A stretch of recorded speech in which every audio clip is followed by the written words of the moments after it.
આપણે પંચતંત્રની વાર્તા કહેવા જઈ રહ્યા છીએ, બરાબર? પંચતંત્રની વાર્તામાં એટલે આપણે કઈ વાર્તા કહી શકાય? પંચતંત્રની હમણાં તો એ કીધી હતી ને કે મગર અને વાંદરો, પછી ઊંટ અને શિયાળ, લપલપ્યો કાચબો, પછી સસલું અને કાચબો, બરાબર? એ બધી વાર્તાઓ પંચતંત્રની વાર્તાઓ છે. એમાંથી આપણને કંઈ ને કંઈ બોધ મળે છે, બરાબર? તો આજે પણ હું જે વાર્તા કહેવા જઈ રહી છું, કાગડો અને કાગડી, તો એમાંથી પણ આપણને કંઈ ને કંઈ આપણને સારું શીખવા મળશે, સારું જાણવા મળશે. તો બધા તૈયાર છો? પછી તમે મને કહેજો કે એમાંથી તમને શું ગમ્યું. હા, ઓકે. તો એક સુંદર, સ્વચ્છ અને લીલુંછમ હરિયાળીથી ભરપૂર એક ગામ. આ ગામ એટલું સુંદર કે ત્યાંના રસ્તા, ત્યાંના ઘર બધા જ એટલા સુંદર રીતે સુશોભિત કરેલા હતા. ત્યાંના બધા રસ્તાઓ પણ એટલા ચોખ્ખા, સાફ સુથરા, અને ત્યાંની ગામના દરેક ઘર કેવા, તો કે એ દરેક ઘરની દિવાલો સુંદર ચિત્રોથી સુશોભિત કરેલા હતા.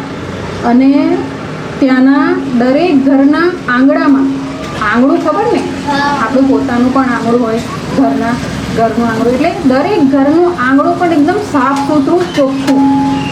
અને તેના દરેક ઘરની આજુબાજુ બધા ફૂલછોડ, સુંદર રંગબેરંગી ફૂલછોડ ઉગાડ્યા. એટલે આખું વાતાવરણ કેવું, ફૂલોની મહેકથી આખું સુગંધિત થઈ ગયું. તમે ગામમાં પ્રવેશો ને એટલે આખું વાતાવરણ જેટલું ચોખ્ખું અને એટલું એમ સુંદર અને સુગંધથી આખું આમ ફેલાયેલું કે આપણને એટલું ત્યાંથી જવાનું મન જ ના થાય. આપણે ત્યાં જઈએ ને તો આપણે ત્યાંના જ થઈ જઈએ કે ના, મારે હવે કશે જવું જ નથી. એટલું સુંદર વાતાવરણ તે ગામનું હતું. અને એ ગામના લોકો પણ એટલા દયાળુ. તેમણે છે ને પોતાના ઘરના આંગણામાં પક્ષીઓ માટે ચણ, ખબર છે ને, ચણ, પક્ષીઓને ખાવા માટે ચણ નાખી તેના બાઉલ મૂક્યા હતા. અને તેમને પાણી મળી રહે ને એના માટે એ લોકોએ પાણી ભરીને પણ રાખ્યું હતું. અને બધા પક્ષીઓ ત્યાં આવીને ચણ ચરીને જતા, પાણી પીને જતા, અને બધા જ એમ ત્યાંના લોકો બધા ખુશ. એ લોકોએ ગામમાં ગયા હતા ચણ ચડવા માટે. એટલે ઝાડ પર કોણ સાંભળે? સાપ તો પહોંચી ગયો માળામાં, અને શું કર્યું એણે? બચ્ચાને ખાઈ ગયો. અને જેવું બચ્ચાને ખાઈ ગયો એનું પેટ ભરાઈ ગયું, અને ખુશ થતો થતો ત્યાંથી પાછો નીચે જવા લાગ્યો. એણે જોયું કે આ ઝાડ પાસે તો એક બખોલ પણ છે, અને એ ત્યાં બખોલમાં ભરાઈ ગયો. એને થયું કે હવે હું અહીંયાથી નહીં જાઉં, અહીંયા તો મને સારું સારું જમવાનું મળે છે, અહીં તો મને પક્ષીઓના સારું ભોજન મને મળી રહેશે, એટલે હવે હું અહીંયા જ રહેવાનો છું. આમ કરી, આમ વિચારીને શું કર્યું? સાપ એ ઝાડની બખોલમાં રહેવા લાગ્યો. હવે કોઈને ખબર નહોતી કે આ બચ્ચા ક્યાં ગયા. કાગડો ને કાગડી ચણ ચરીને પાછા આવે છે ઝાડ પર, અને ત્યાં જુએ છે તો માળો ખાલી, એકદમ ખાલી ઘમ. એટલે કાગડી તો રડવા માંડે છે. કેવી રીતના રડવાનું?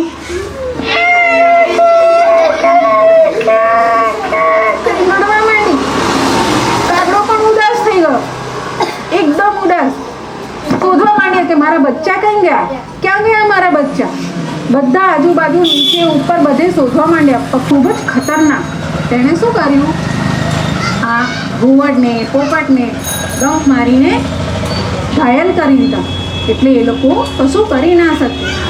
બટ આ કપટી દુષ્ટ સાપ શું કર્યું? એણે બચ્ચાને ખાઈ ગયો અને પાછો ચૂપચાપ પોતાના બખોલમાં જઈને સૂઈ ગયો. સાંજે ફરી પાછા કાગડો ને કાગડી ત્યાં આવે છે. માળો ખાલી જુએ છે અને કાગડી તો ખૂબ રડવા લાગે છે, ખૂબ રડે છે, ખૂબ દુઃખી થઈ જાય છે.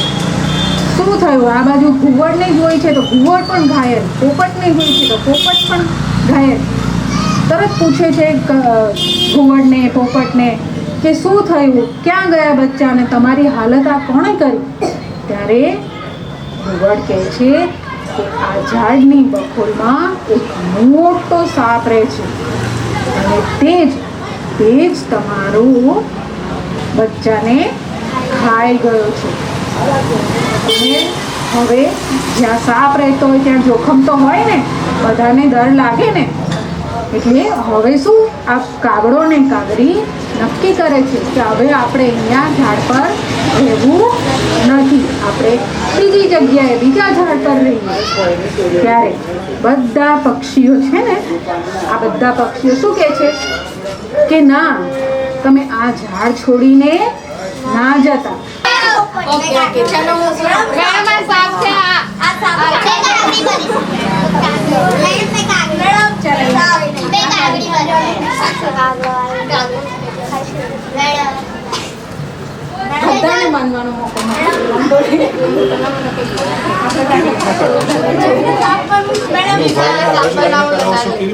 હા, એ રીતે જ કરાવીશું. ઝાડ બને.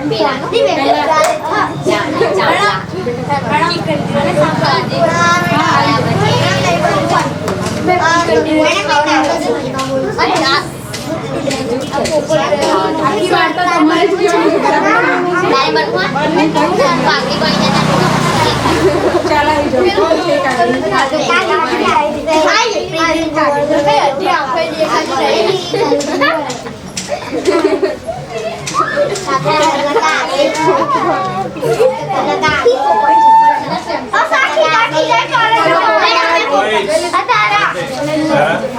પોપટ બનવાનું.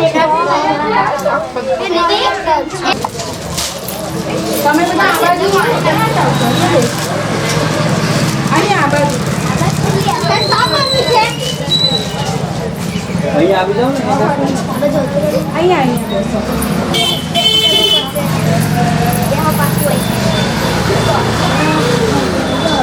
જો હવે ઝાડ છે ને, ઝાડ પર બધા પક્ષીઓ રહે છે. કયા કયા પક્ષીઓ છે?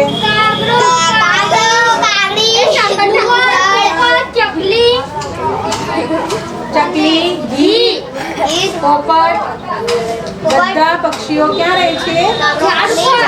બધા ખુશ છે, બધા હેપી. આમ કરો, આનંદથી રહો છો ને, સંપીને રહો છો ને. આમ હાથ કરો, ભાઈબંધી એ રીતે કરવાનું. સારા મિત્રો હોય તો કેવી રીતે રહીએ આપણે? સંપીને રહીએ ને, આમ ભાઈબંધી કરીને રહીએ ને. કરો બધા. સરસ. બધા પક્ષીઓ સંપીને રહેતા હતા, એકબીજાની સાથે હરી મળીને રહેતા હતા. પછી કાગડીએ ઈંડા મૂક્યા અને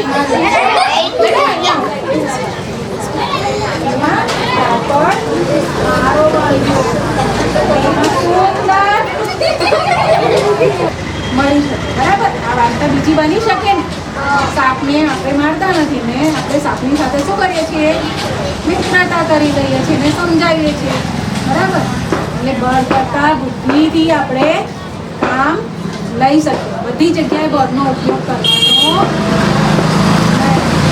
બરાબર, તો આપણે છે ને હવે ફરી પ્લે કરવાનું છે. ઓકે, તો હવે સમજણ પડી ગઈ?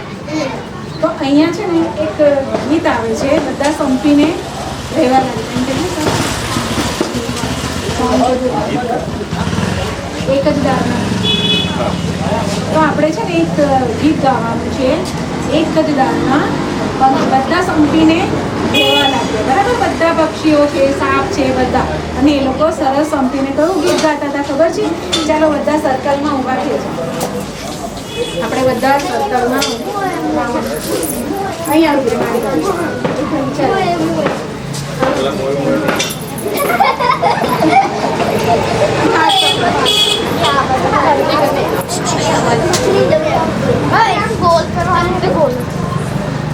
બધા પક્ષીઓ છે ને આપણે એક જ દાળના પંખી છે ને